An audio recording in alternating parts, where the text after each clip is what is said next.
Welcome back to the channel, everyone, where our goal is to take science and experience and apply those to make you a better lifter.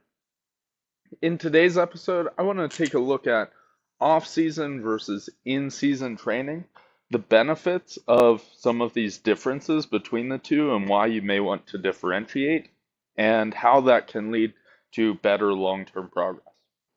So one of the best ways that I like to think about getting stronger and how we progress as powerlifters is actually through a pyramid approach, right? So the top of the pyramid is going to be the pinnacle of your strength.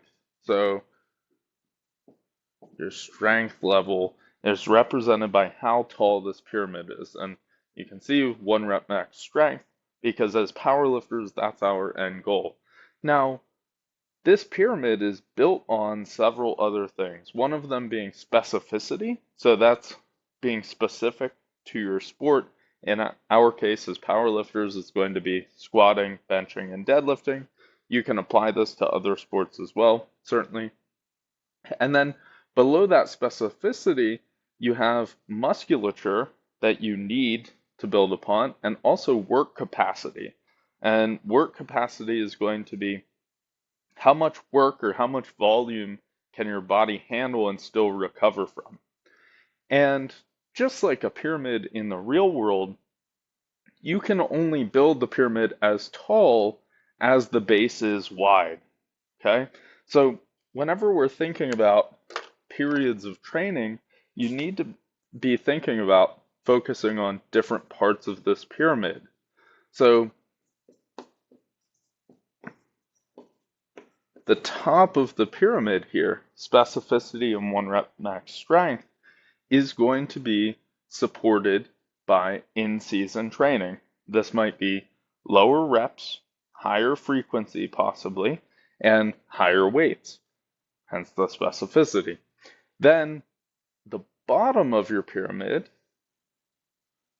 down here, musculature and work capacity, those might be neglected a little bit in here, or maybe you don't get to focus on those as much. So what happens is if you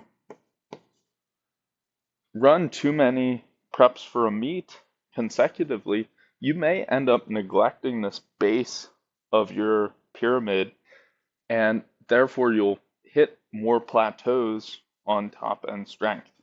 So now that we can visualize this, let's talk about some of the variables that you can play with in both of these training segments and how they may benefit you.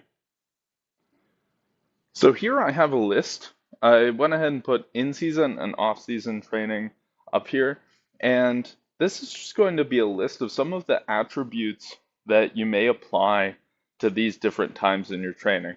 And I do want to define, in-season is going to be that final run up to your meet. Some people might call it a peak, some people might call it competition prep, and usually that's going to be like 12 or so weeks long.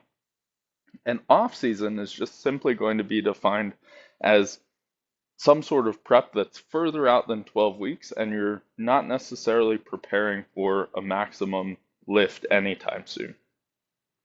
So some of the pros or the information that defines in-season training would be you're going to be doing competition-specific movements. They're going to be intense, meaning it's a lot of weight, high percentage of your 1 rep max. Generally, this means that it's going to be more mentally challenging because you're getting ready for these heavy weights and potentially pushing near failure. And I kind of added this note here, could be more fun depending on the person if you enjoy this kind of training, and it's definitely more flashy. So you'll find people who really enjoy social media might get sucked into more in-season prep because it makes for better posts to lift heavy frequent. Now, moving over to the off season, and I do want to mention there are carryovers here, right? In-season training may have accessories and significant volume, but in the off season, this is a time that you can focus on these things right? That it might not be focused on as much over here. And volume is going to be one of your main drivers of musculature, which was at that base of that pyramid that we showed earlier. Same thing with frequency, with the volume, that's going to build your work capacity, your capability to do more work and recover more quickly. Okay, so in the off season, since we have time, we can focus on this volume, go a little lighter on the weight so that we don't burn ourselves out, focus on accessories, bringing up weak points, and then also potentially make changes in your frequency, how many times you squat, bench, or deadlift, and technique. You know, if you've been thinking about changing grip widths or squat stances or something along those lines, off season gives us an ample opportunity to make those changes. And then the final thing I have here is time to heal. A lot of us, especially as you get to the higher levels and you've been doing this for longer, in a competition prep, you're going to be pushing through injuries. You're going to have things that hurt. Um, Time to heal is a big deal so that when you go into your next in-season prep, you're going to be fresh and recovered. Now, I want to make something very clear. Off-season training does not mean easy. In my opinion, some of my off-season training is the hardest training of the entire year for me, right? Because you're going to be pushing reps sometimes until you get sick in the gym. You're really pushing yourself, but you're pushing yourself in a different way, right? It's not as much absolute weight, but when coupled with the volume, you're still making yourself better. And that's the true benefit here, is to take some time to build that base of the pyramid, because whenever you rotate back to in-season training, you can build that pyramid even taller than before. Okay?